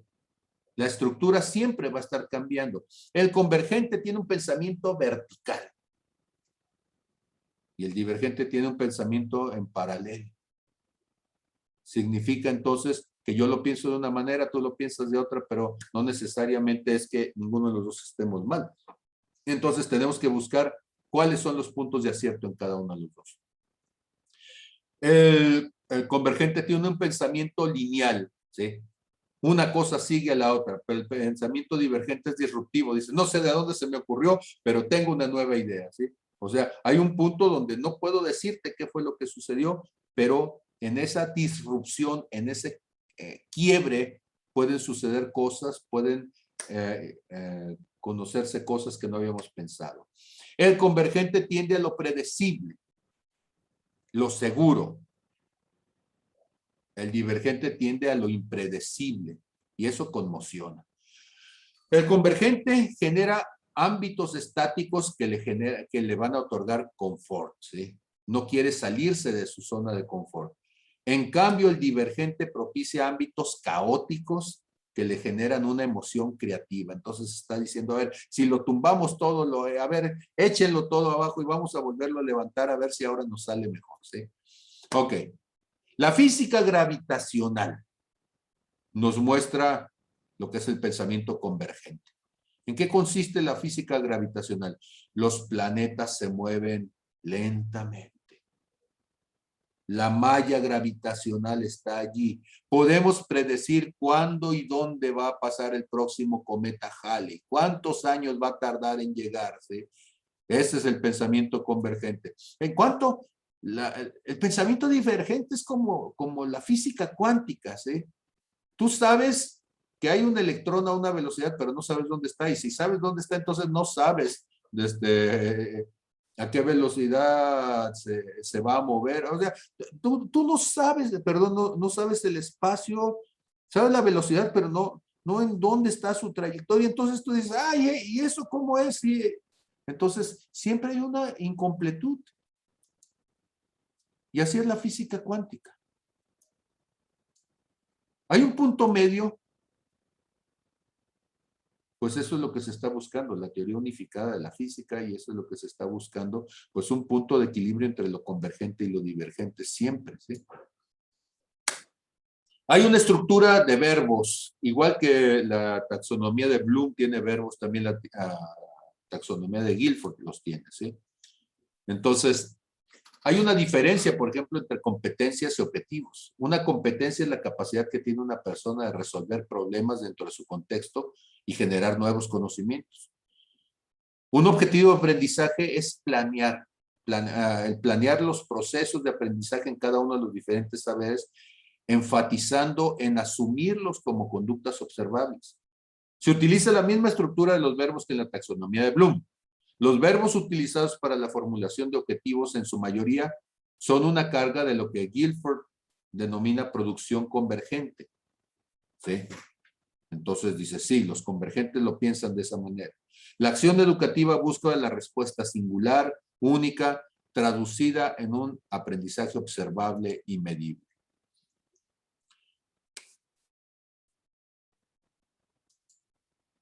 Reconoce, promueve los valores en general, ¿sí? Por ejemplo, en el ejemplo de competencias. El estudiante reconoce y promueve los valores en general, la democracia, la cultura y la paz, el respeto a los derechos humanos universales y los específicos de los pueblos y grupos sociales guatemaltecos, mexicanos, rusos, ¿sí? Del mundo, ¿sí? Practica y fomenta la actividad física, la recreación, el deporte en sus diferentes ámbitos y utiliza apropiadamente el tiempo, ¿sí? Ejemplos de objetivos, ¿sí? Resolver 10 ejercicios de potenciación en una hoja de trabajo con la mayor exactitud.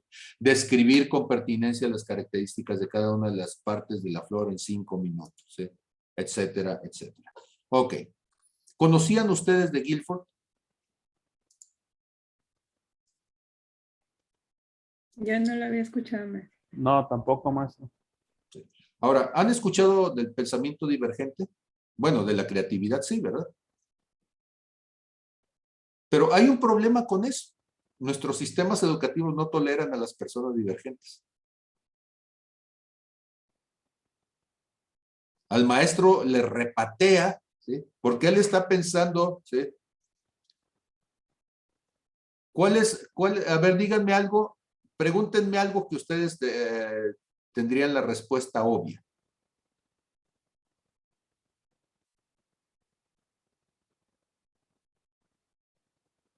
Piensen en sus estudiantes, ¿sí? Y hagan una pregunta que se supone que debería de ser obvia.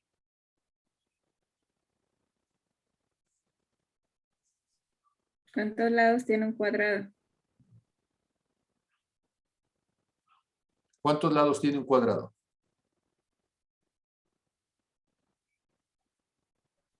No sé cuánto es 2 más 2. ¿Cuánto es 2 más 2? Ok. Y entonces, tu estudiante, maestro Juan Ismael, y ahorita voy con la maestra Fabiola. ¿Cuánto es 2 más 2? Y te pregunta el estudiante, ¿sí? ¿En qué estructura algebraica? Y tú, pues, 2 más 2 son 4, no. O sea, en una estructura algebraica cualitativa, 2 más 2 es 2. Y tú dices, ¿pero cómo es eso? Sí. En álgebra booleana, en álgebra simbólica, en álgebra lógica, 2 más 2 es 2. Y tú dices, es que es obvio, ¿sí? Y entonces tú, bueno, el estudiante le responde a la maestra Fabiola, ¿sí? ¿Cuántos lados tiene un cuadrado, sí? Y entonces el estudiante le dice, ¿en qué espacio topológico? Porque en un espacio R2 tiene 4. Pero en otros espacios topológicos, la respuesta no es 4. Y entonces el problema con el pensamiento convergente es que uno estaría esperando que haya una respuesta única, pero de repente la persona puede decir, es que no es así. Y te dice algo, y cuando te dice algo te lo está diciendo desde otro contexto, y cuando revisas, el otro dice, ah, caray, pues nunca lo había pensado así. Pues sí. Normalmente las personas que están generando transformaciones en la ciencia son personas que tienen un pensamiento divergente. Entonces, caso típico, Alberto Einstein escucha sobre la física clásica de Newton. Todo el mundo piensa que la estructura de la física clásica de Newton ya es el todo, que ya no hay nada más que cambiarse, y llega un tipo con una visión distinta y de repente cambia completamente la historia de la física. ¿Sí? Otro ejemplo de pensamiento divergente. Ok. ¿Han considerado ustedes cuántos reinos existen en el mundo de los seres vivientes?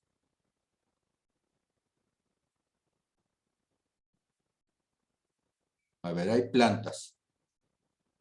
¿Qué más hay? Vegetal, animal. Ajá.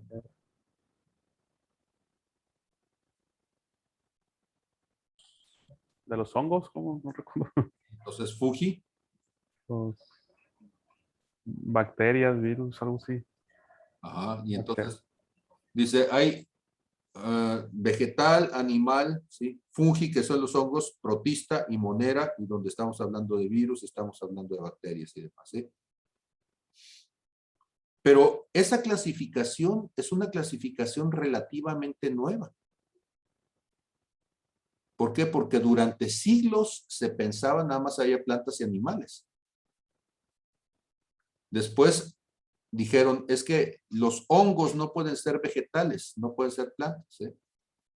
Entonces, no pueden ser porque no tienen clorofila. Y alguien dice, pues sí, o sea, no pueden ser, no son lo mismo. Ahora lo vemos muy claro, pero el primero que lo dijo, todo el mundo dijo, ay, sí, no son vegetales, no, que son animales, tienen patitas, jajaja, mira nada más, ¿no? Y él dijo, no, tampoco son animales, ¿sí? Pero son algo que ni es planta ni es animal, es una cosa diferente. Los hongos, entonces, fungi, son algo específico. Muy bien. Y la materia, ¿en cuántos estados se compone? Hay sólido, hay líquido. Es sólido, líquido y gaseoso. Ok, pues resulta que el plasma es un cuarto estado de la materia. Y el plasma ni es sólido, ni es líquido. O sea, las gelatinas no son sólidas, son plasmáticas. Es un plasma, ¿sí? Si fuera sólido, no se sangolotearía, ¿sí?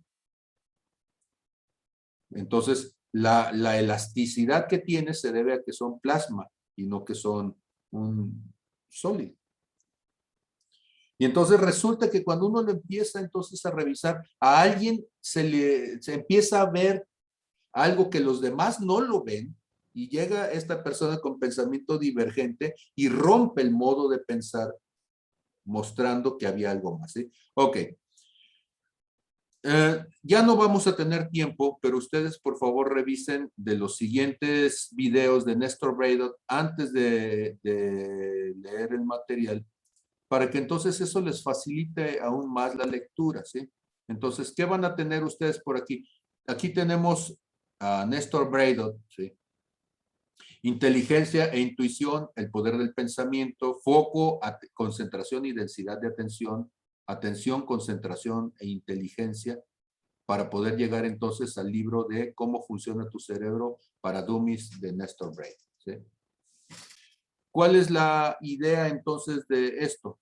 La atención que uno pone en algo potencializa el aprendizaje. Por eso, lo que nos decían nuestros maestros cuando estábamos niños, chiquillo, ponga atención. Sí, es que si no pones atención, tu aprendizaje se ve limitado, se dispersa. Ahora, la atención es muy diferente en cada persona. Hay personas que son auditivas. No te está viendo, pero te está escuchando. Su atención es auditiva, lo tiene más desarrollado su atención auditiva. Hay personas que son visuales. Yo soy muy visual. Entonces, si estoy platicando con alguien y está la televisión puesta, mis ojos se van a ver las imágenes y ya no le puse atención al otro, ¿sí? Pero también soy muy auditivo porque estoy platicando con alguien aquí y alguien está hablando algo en la sala así a 15 metros y yo estoy escuchando y desde acá le digo, no, no es así. Y dice mi esposa, bueno, tú no estás trabajando, ¿sí? Entonces, el problema es que la atención hace que nuestro entendimiento se disperse y entonces uno ve al chiquillo que está sentado y no aprende. Y uno dice, muchachito, pon atención. Sí, pero él está pensando en que sus papás se pelearon ayer porque se están divorciando. Y su atención está enfocada en otra cuestión que no es el estar allí. Entonces, necesitamos entender la atención, ¿sí? La densidad de atención, o sea, cuánto de mi atención está puesto allí. La permanencia de la atención es cuánto tiempo soy capaz de poner atención en algo. Y entonces el niño te va a poner mucha atención, sí, pero 3 minutos. Y después de eso se va a dispersar.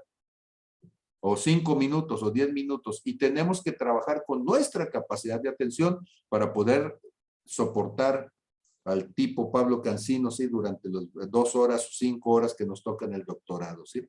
Entonces, esos son de los grandes problemas de aprendizaje que tenemos ahorita, ¿sí? Entonces, los muchachos ya no saben poner atención. Sí, sí saben, pueden durar 8 horas jugando un juego, un videojuego, sí, pero no pueden durar 5 minutos en una explicación de alguien porque no les interesa. Entonces, ¿cómo poder desarrollar la capacidad de motivar para que puedan tener la calidad de atención necesaria? ¿Sí? Hacia allá nos tiene que llevar nuestro trabajo en neurociencias, ¿sí? Poder entender a nuestros estudiantes, ver la atención, ver la densidad, ver la temporalidad de la atención, porque todo eso que se llama concentración va a permitir un mayor crecimiento y desarrollo de la inteligencia. Preguntas, comentarios en estos minutitos que nos quedan para terminar. Pues agradecerle, maestra, ha sido un gusto compartir esta experiencia de aprendizaje con usted. Aprendí mucho de su clase y creo ya es la última sesión, ¿verdad? Que Sí. nos veremos. Y bueno, esperamos en un futuro vernos, conocerlo personalmente. Pero la verdad que le agradezco todo este proceso de aprendizaje que nos ha llevado y que aprendimos mucho de su experiencia y de los saberes compartidos. Muchas gracias. Muchas gracias, maestra Fabiola.